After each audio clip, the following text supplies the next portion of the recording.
পুরী থেকে কলকাতা ছাড়িয়ে বঙ্গের একাধিক জেলায় বাঙালি মাতোয়ারা রথযাত্রার উদযাপনে কলকাতা ইস্কনের ছবিটাও তার অন্যথা নয়। কলকাতা ইস্কনের রথযাত্রার ৫৩তম বর্ষে মুখ্যমন্ত্রী মমতা বন্দ্যোপাধ্যায় সহ একাধিক গুরুত্বপূর্ণ ব্যক্তিত্বের উপস্থিতিতে বসেছিল চাঁদের হাট, যার যোগ্য সঙ্গত করে বর্ণাঢ্য সাংস্কৃতিক অনুষ্ঠান। শ্রী জগন্নাথ দেবের রথের সামনে শাস্ত্রীয় নৃত্যের ছন্দে আর কৃষ্ণ ভজনের সুরে ভক্তির এক অপূর্ব আবহ সৃষ্টি করেন শিল্পীরা। প্রতি বছরের মতো চলতি বছরেও নৃত্য পরিবেশন করেন শিল্পী টোনা গঙ্গোপাধ্যায় এবং তার নাচের দল দীক্ষা মঞ্জুরি। তবে উৎসবের ঝলমলে পরিবেশেও আকাশের মুখ ছিল ভার।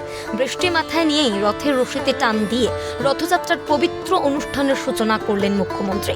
পুজোর নিয়ম মেনে আরতিও করেন তিনি। রথযাত্রার শুভক্ষণে আগামী বছর পুরীর জগন্নাথ ধামের অনুকরণে তৈরি দীঘার জগন্নাথ দেবের মন্দিরের শুভ উদ্বোধনের বার্তাও দিলেন মাননীয়া।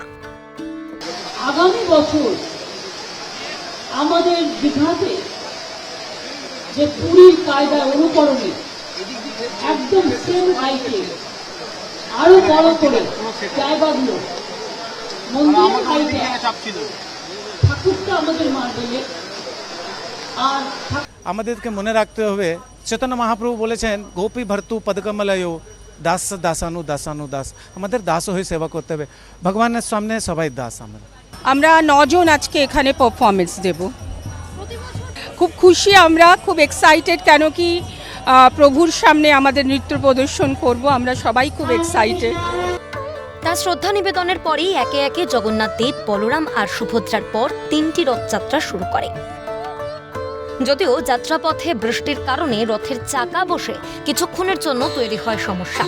বিভ্রাট কাটিয়ে মিন্টো পার্কে ইস্কন মন্দির থেকে বেরিয়ে কলকাতার বিভিন্ন রাস্তা পরিক্রমা করে ব্রিগেড প্যারেড গ্রাউন্ডে শেষ হয় কলকাতা ইস্কনের ৫৩তম রথযাত্রা। এবারের কলকাতা ইস্কনের রথযাত্রার থিম ছিল ইস্কনের প্রতিষ্ঠাতা প্রভুপাদের গুরুভক্তি সিদ্ধান্ত সরস্বতী ঠাকুরের জন্মবার্ষিকীর উদযাপন। সেই প্রেক্ষাপটেই নাচের তালে ও গানের ছন্দে মুখরিত হয়ে উঠেছিল রথযাত্রার সকাল, যে রথযাত্রার সাক্ষী থাকতে দূর দূরান্ত থেকে ছুটে আসেন হাজার হাজার ভক্ত। উত্তরপাড়া থেকে এসেছি। নারায়ণের কাছে এসে তো সবসময় ভালো লাগে, তার উপর আমার বাবা অ্যাডমিট আছে, সেই জন্য ঠাকুরের কাছে এসেই দাঁড়িয়ে আছি। আগামী 7 দিন সেখানেই থাকবেন জগন্নাথ, বলরাম, সুভদ্রা। আগামী সোমবার উল্টো রথ।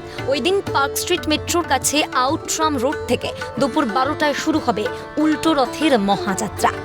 মানুষের মধ্যে রথের রশি কিন্তু টানার জন্য তারা কিন্তু একেবারেই ভীষণ আনন্দে মাতোয়ারা, সেই চিত্রও কিন্তু দেখা যাচ্ছে। এবং পাশাপাশি মুখ্যমন্ত্রী মমতা বন্দ্যোপাধ্যায় রথের রশি টেনে শুভ সূচনা করলেন এই রথযাত্রার। ক্যামেরায় সায়ন চক্রবর্তীর সঙ্গে অদ্রিজা ঘোষ, ক্যালকাটা নিউজ, কলকাতা।